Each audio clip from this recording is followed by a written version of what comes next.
প্রধানমন্ত্রী শেখ হাসিনা বলেছেন, দেশের অখণ্ডতা রক্ষায় যে কোনো অশুভ শক্তিকে প্রতিহত করতে সেনাবাহিনী প্রস্তুত রয়েছে।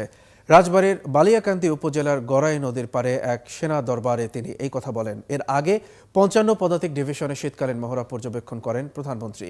মইনুল হাসান সজলের ক্যামেরায় ওহিদুল ইসলামের রিপোর্ট। দেশের অভ্যন্তরে ঢুকে পড়েছে ৬০০ থেকে ৭০০ সদস্যের সশস্ত্র একদল শত্রু সেনা। তাদের হঠাতে সেনাবাহিনীর ৫৫ পদাতিক ডিভিশনকে রাজবাড়ী জেলার বালিয়াকান্দি উপজেলার গড়াই নদীর পাড়ে চর মহেশপুর ও চর গোয়ালন্দ গ্রাম দুইটির নিয়ন্ত্রণের দায়িত্ব দেওয়া হয়। গ্রাম দুইটির দুই প্রান্তের শত্রুদের ফাঁকি দিয়ে বেল্ট 20 ও পরিবহন বিমান থেকে ভূমিতে ৮০ জন প্যারাট্রুপার অবতরণ করেন।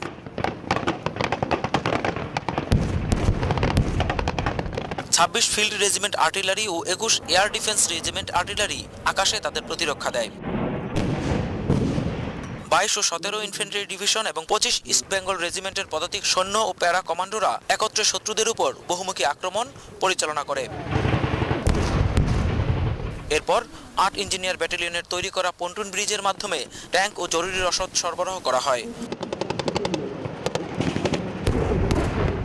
এমন করে ৫৫ পদাতিক ডিভিশনের জেনারেল অফিসার কমান্ডিং এস.এম. মতিউর রহমানের নেতৃত্বে শত্রুদের হাত থেকে দুইটি গ্রামকে রক্ষা করে ব্রিজহেড স্থাপন করে সেনাবাহিনী। ২১ ডিসেম্বর থেকে শুরু হওয়া শীতকালীন মহড়ার শেষ দিনে অ্যাসল্ট রিভার ক্রসিং এক্সারসাইজের জন্য কাল্পনিক শত্রুর উপর এমন আক্রমণ করে যুদ্ধের প্রশিক্ষণ নেয় ৫৫ পদাতিক ডিভিশনের সদস্যরা। আর তা পর্যবেক্ষণ করেন প্রধানমন্ত্রী শেখ হাসিনা। বাংলাদেশকে কেউ আক্রমণ করলে যে বাংলাদেশ সেনাবাহিনী তা প্রতিরোধ করতে পারবে, তারই প্রমাণ দিল এই মহড়ার মাধ্যমে। ২০৩০ সালের মধ্যে বাংলাদেশ সেনাবাহিনীকে একটি অত্যাধুনিক বাহিনী হিসেবে গড়ে তোলার লক্ষ্য নির্ধারণ করেছে বর্তমান সরকার। পরে প্রধানমন্ত্রী শেখ হাসিনা সেখানে একটি দরবারে অংশ নেন। ৩,০০০ সেনাবাহিনীর সদস্যদের উদ্দেশ্যে বক্তব্য দেন। মহড়ার প্রশংসা করে প্রধানমন্ত্রী বলেন, জাতিসংঘ শান্তিরক্ষা মিশনে সশস্ত্র বাহিনীর ভূমিকাও প্রশংসা কুড়িয়েছে।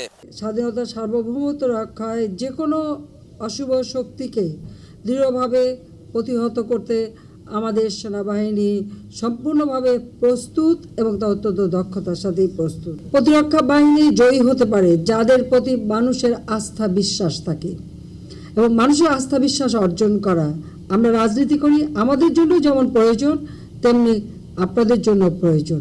সেনাবাহিনীকে সবচেয়ে আধুনিক ও চৌকস বাহিনী হিসেবে গড়ে তুলতে সরকার কাজ করে যাচ্ছে বলেও জানান শেখ হাসিনা। ওহিদুল ইসলাম, ৭১, বালিয়াকান্দি, রাজবাড়ী।